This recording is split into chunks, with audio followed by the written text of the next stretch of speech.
All things which exist are in my grasp, and those depend on me which are not yet in being. I have received increase of length and depth and fullness of breathing within the domain of my Father the Great One. He hath given me the beautiful Amenta through which the living pass from death to life. Hecher 32.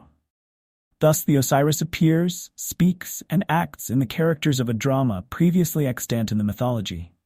He comes forth as the Bull of Osiris, 53a, as the god in lion form, Atum, 54, as the jackal Apuet of Sothis or Polaris, as the divine hawk Horus, 71, as the sacred hawk, 78, as the lotus of earth, 81, as the Bennu bird or phoenix, soul of Ra, 83, as the Shen or Hernshaw, 84, as the soul that is an image of the eternal, 85, as the dove or swallow, 86, as the crocodile Sebek, 88, as the Ku or glorified spirit, 91, and many more. But the individual is shown to persist in a human form.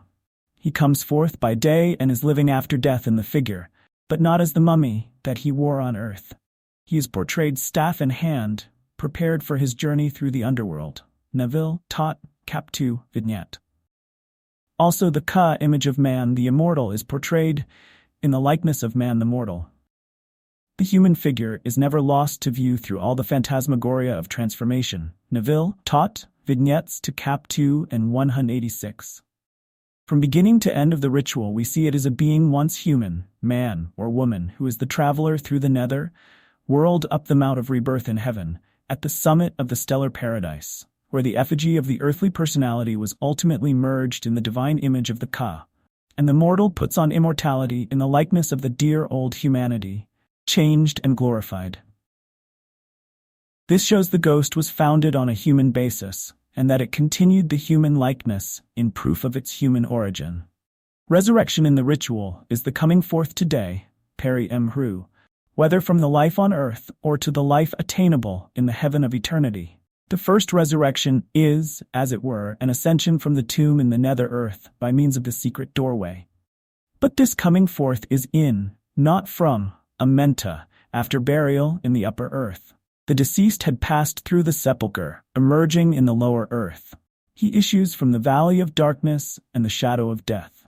Osiris had been cut to pieces in the lunar and other phenomena by the evil Sut, and the limbs were gathered up and put together by his son and by the mother in Amenta, where he rose again as Horus from the dead. And whatsoever had been postulated of Osiris, the mummy in the mythology, was repeated on behalf of the Osiris in the eschatology. Osiris had originated as a god in matter when the powers were elemental, but in the later theology, the supreme soul in nature was configurated in a human form. Matter as human was then considered higher than matter unhumanized, and the body as human mummy was superior to matter in external nature. Also, the spirit in human form was something beyond an elemental spirit. Hence, the god as supreme spirit was based, as already shown, upon the human ghost, with matter as the mummy. Osiris as a mummy in Amenta is what we might call the dead body of matter, invested with the limbs and features of the human form, as the type to which the elemental powers had attained in Ta, in Atum, and in the human-featured Horus, which succeeded the earlier representation by means of zootypes. Osiris is a figure of inanimate nature, personalized as the mummy with a human form and face, whilst being also an image of matter as the physical body of the god.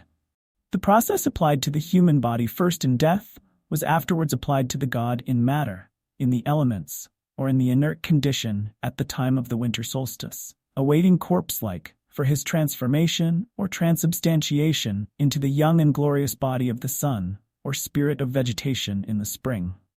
The solar god as the son of evening or of autumn was the suffering, dying sun, or the dead sun buried in the nether earth.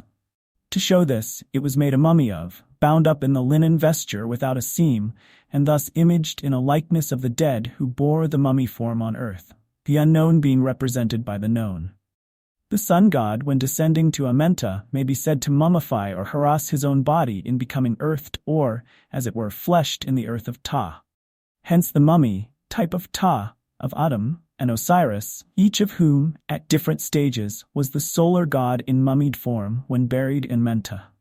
It has now to be shown how it was brought about that the final and supreme one God of the Egyptian religion was represented as a mummy in the earth of eternity, and why the mystery of the mummy is the profoundest of all the mysteries of Amenta. An essential element in Egyptian religion was human sympathy with the suffering God, or the power in nature which gave itself, whether as herself or himself, as a living sacrifice, to bring the elements of life to men in light, in water, air, vegetation, fruit, roots, grain, and all things edible. Whence the type was eaten sacramentally at the Thanksgiving meal. This feeling was pathetically expressed at the Festival of the Staves, when crutches were offered as supports for the suffering autumn sun, otherwise the crippled deity Horus, dying down into Amenta and pitifully needing help which the human sympathizers tried to give. Can anything be more pathetic than this address to the sufferer as the sun god in Amenta? Decree this, O Atum, that if I see thy face in glory, I shall not be pained by the signs of thy sufferings. Atum decrees. He also decrees that the god will look on the suppliant as his second self. Rit. Sech 73 Neville. The legend of the voluntary victim, who in a passion of divinest pity became incarnate and was clothed in human form and feature for the salvation of the world, did not originate in a belief that God had manifested once for all as an historic personage. It has its roots in the remotest part. The same legend was repeated in many lands with a change of name, and at times of sex for the sufferer.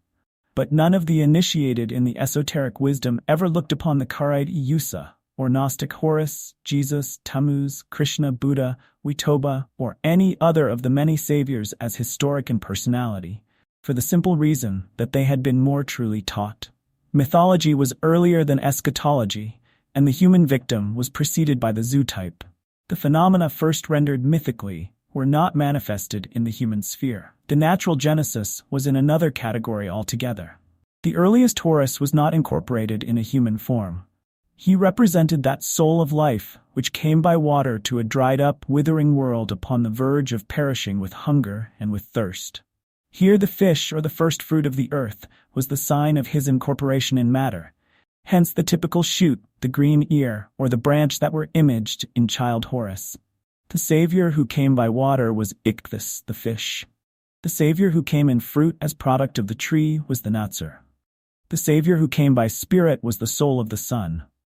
This was the earliest rendering of the incorporation of Horus as the primary life and light of the world made manifest in external nature, before the doctrine was applied to biology in the human domain, where Horus came by blood, as the mode of incarnation in the human form. In the later myth, Osiris is the deity who suffered as the winter sun, assailed by all the powers of darkness. He also suffered from the drought as imaged in the fire, breathing Apap reptile, and in other ways as lord of life in water, vegetation, and in various forms of food.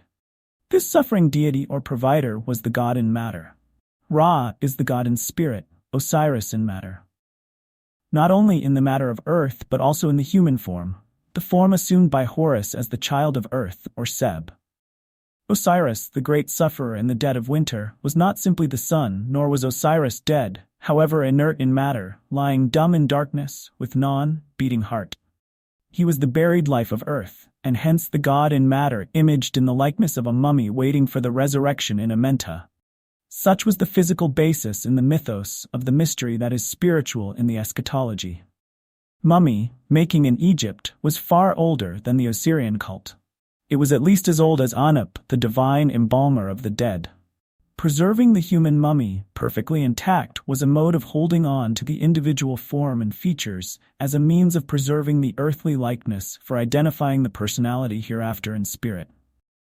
The mummy was made on purpose to preserve the physical likeness of the mortal. The risen dead are spoken of in the ritual as those who have found their faces. The mummy was a primitive form of the African effigy in which the body was preserved as its own portrait, whereas the ka was intended for a likeness of the spirit or immortal.